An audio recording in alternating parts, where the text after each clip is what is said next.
you wrote your second book, The Mind of a Missionary, which I love. See all of my tabs and everything that I've got here. That's awesome.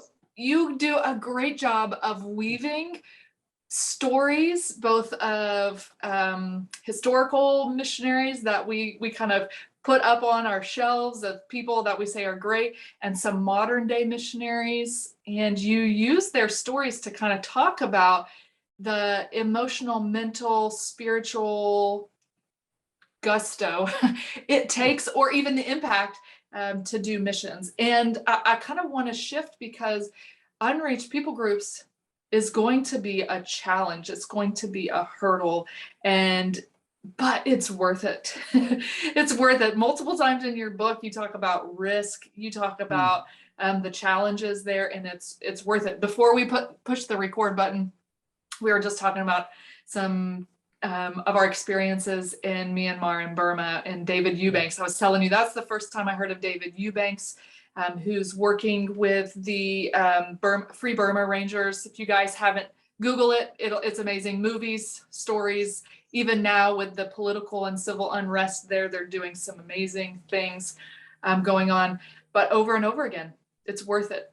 It's worth it. Nick Ripken, he comes and he lost a child and wrestled with that question. Is it worth it?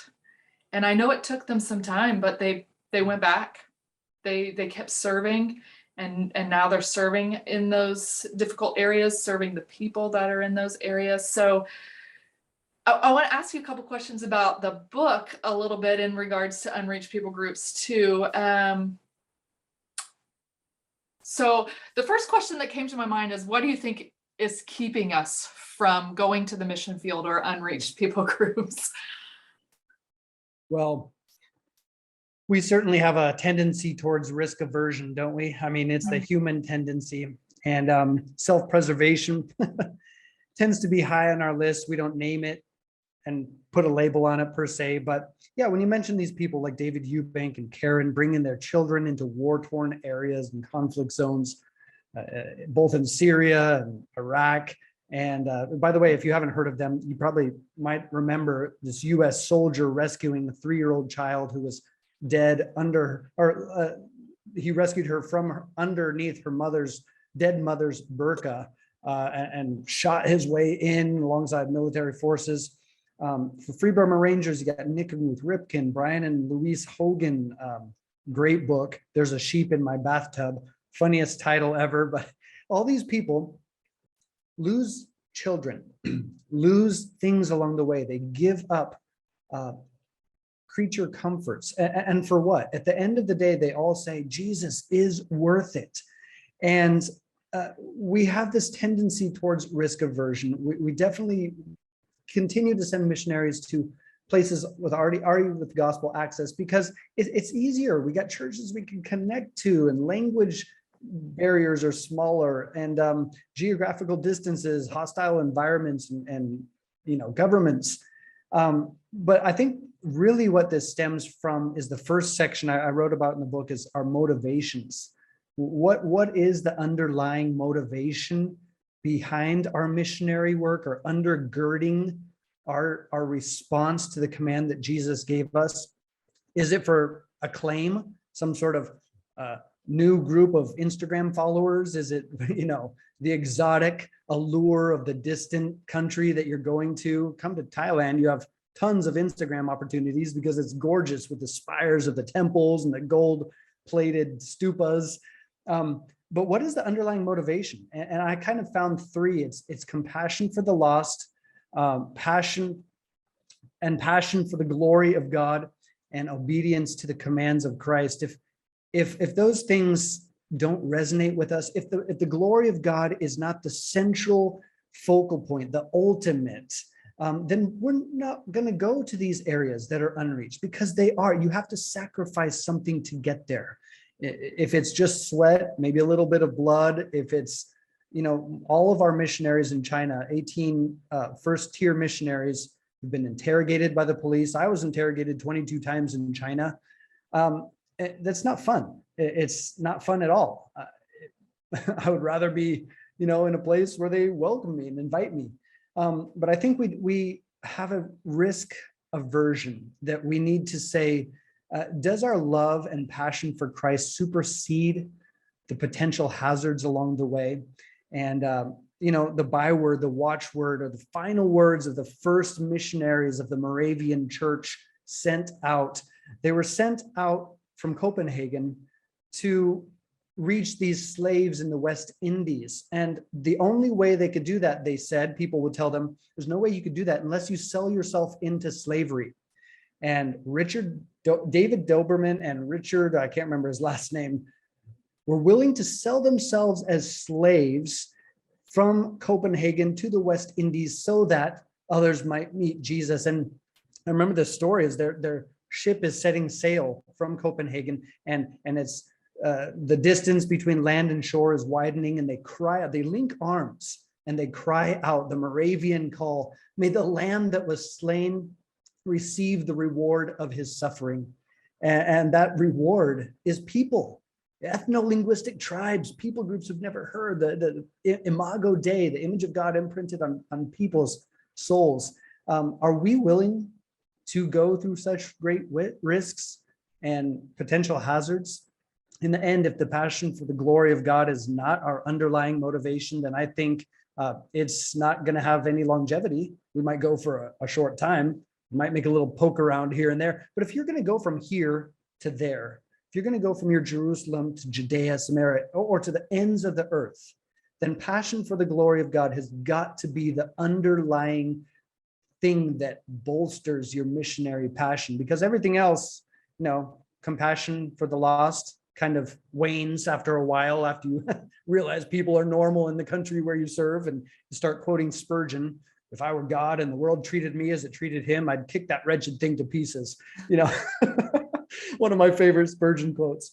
But passion for the glory of God, that is what really is the motivation that undergirds our ability to supersede and overcome the risks and hazards we face going to unreached people groups. Yeah, great point, because the excitement, the honeymoon phase, it only lasts 3, 6, 7 months, right? And then the reality of life kicks in and you're going, what in the world was I thinking?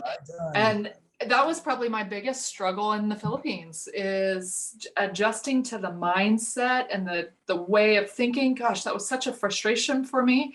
And I'm going, why am I here? Why am I here? But the motivation definitely has to be a heart. And I love how you brought in the Moravian movement and you spent time talking about that, because they had an expectation.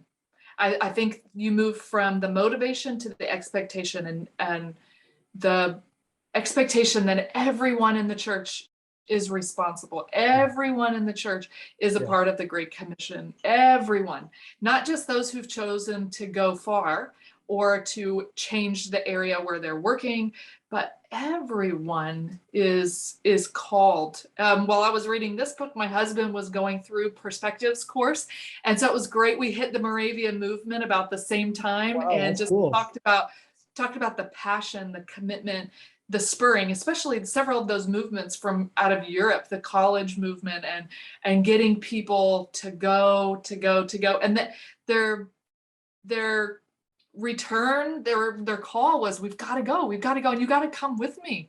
And I don't hear those calls in our churches very often. We work with churches and missionaries to help them go together. So with our missionaries, we say, you've got to invite people to go with you. You'll never be able to do this on your own. You're not supposed to. The body of Christ, Ephesians 4 tells us the fullness of the body of Christ comes when we're joined together in this movement of reaching. And I wanted to read, you quoted Hudson Taylor in here, and it's so good. Let us give up our work, our thoughts, our plans, ourselves, our lives, our loved ones, our influence, our all, right into his hand. And then when we have given all over to him, there will be nothing left for us to be troubled about or to make trouble about. That complete surrender. And a lot of times we have trouble experiencing it here in the West or in places where we're cared for and provided for, because we haven't had that we haven't had to have that. Um, and so just getting to that place of surrender. Yeah. And so the heart, as we talk mostly to pastors and churches, how are you cultivating that heart motivation of surrender and willingness, talking to your churches about it, but also expecting it? It is really big. And so I love this. Good story, but also educational. There's a lot of information in there about missionary care, and that's why we love the churches going with the missionaries. They're not supposed to go alone, but also when they go alone, gosh, the life is difficult where you're at. And now add all of the changes, transitions. You quote the traveling team, you quote Barna, you quote a lot of people, 70+% of those cultural adaptations could have been prevented had someone cared for them along the way. And so churches, there's a call to the unreached, but when those people rise up and say, we're going, you can't leave them. You can't just send them out and just say, we'll see you in a couple of years. We've got to go with them. This is not just, the call to missions is not just for a select few. It is for the whole. Yes. Absolutely. So, yeah. Thank you. We talk a lot about what God's doing and how he's working. I have one other question. How could a church prepare for the unreached people groups? How can they start learning or exposing themselves? Maybe they can't get into an area. What are some things that they could do to gain access and to start moving in that direction? Yeah. Sorry, by the way, I got a torrential downpour here in Thailand. I don't know if you hear it around me or not. You're good. Okay. All right. Well, yeah, here in Chiang Mai, we get some rain. It's either hot or hotter season. So right now it's hotter and rain. Yeah, that's where we're at in Florida as well.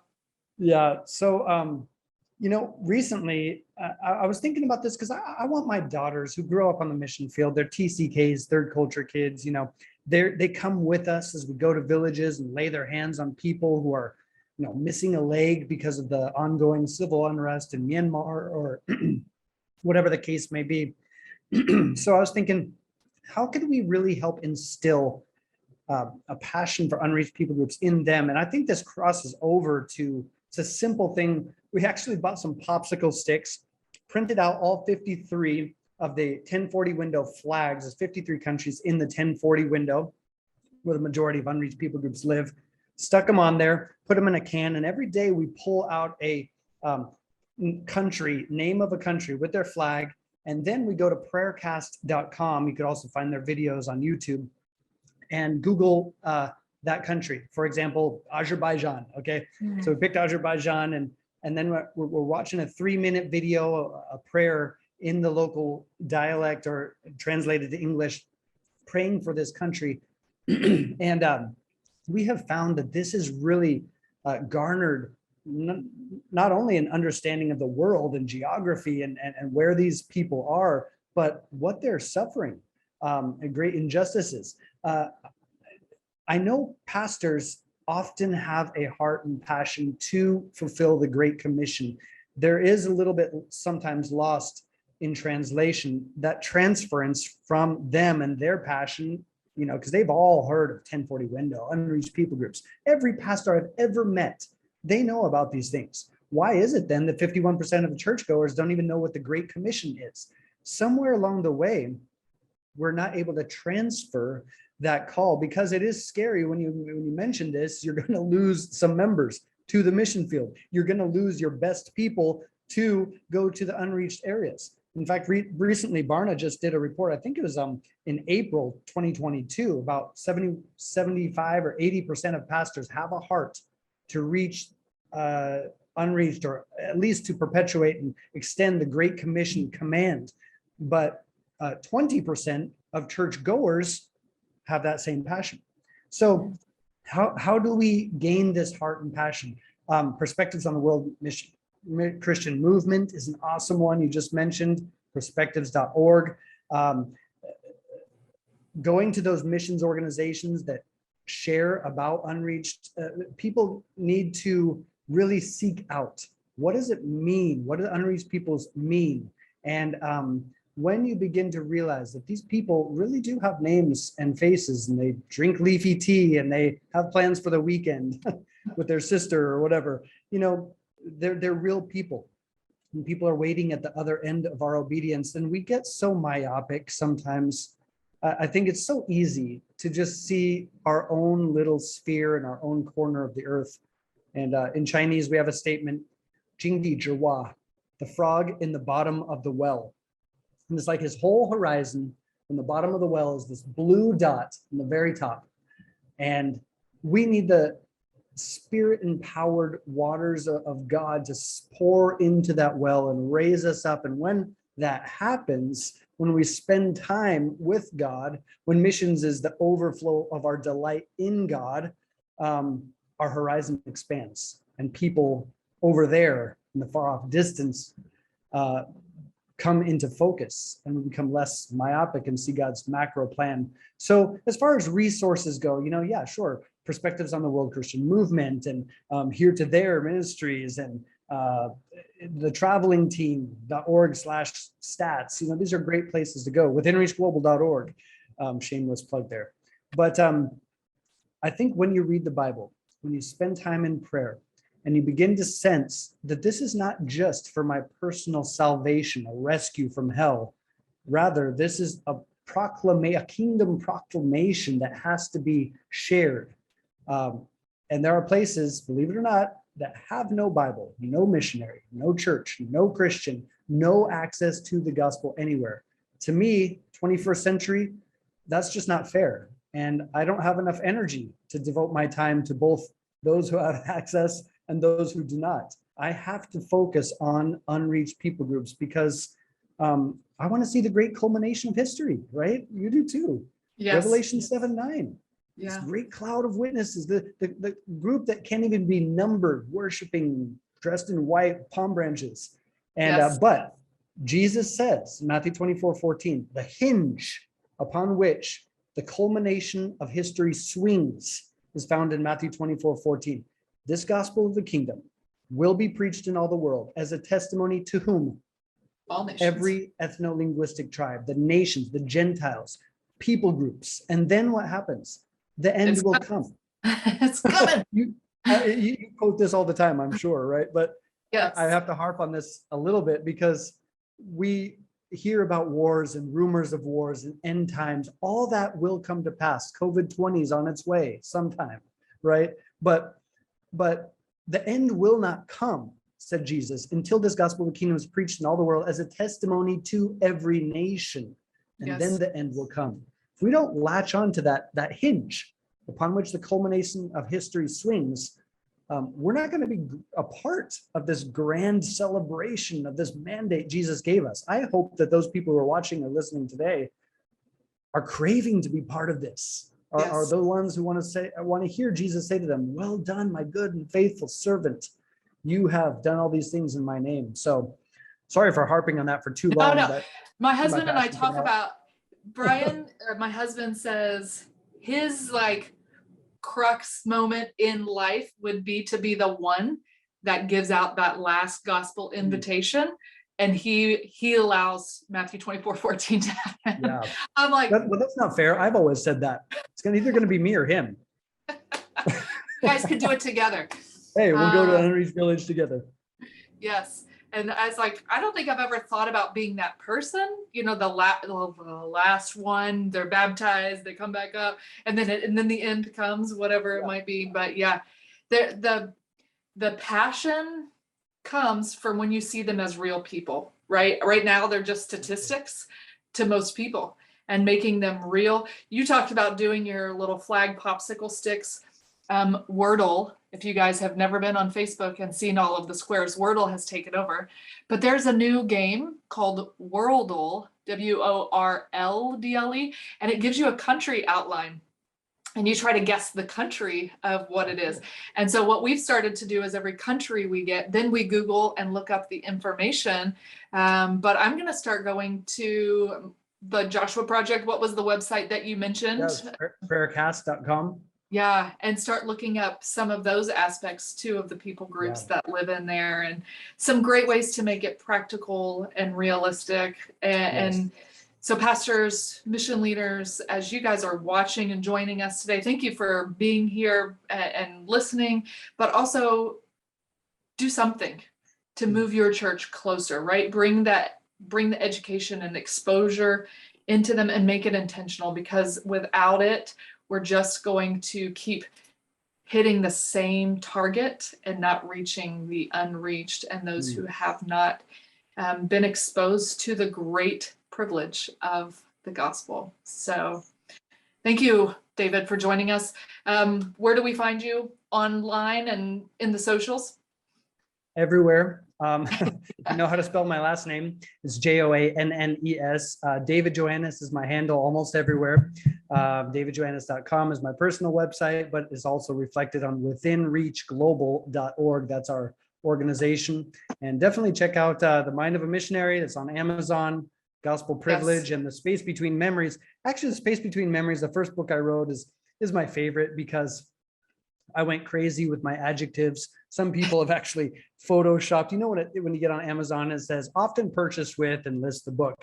Yeah. One of our new president photoshopped that and said also purchased with a thesaurus. I know I get a little bit verbose in there, but no, it's so good. It's so good. I've enjoyed, like I said, I just started the Gospel Privilege and The Mind of a Missionary, and just fabulous. I actually, while we were talking, I have a new pastor friend who loves biographies, and so I thought I'm going to buy him this book because it's the condensed versions with some missionary care added into it. So thank you again for joining us.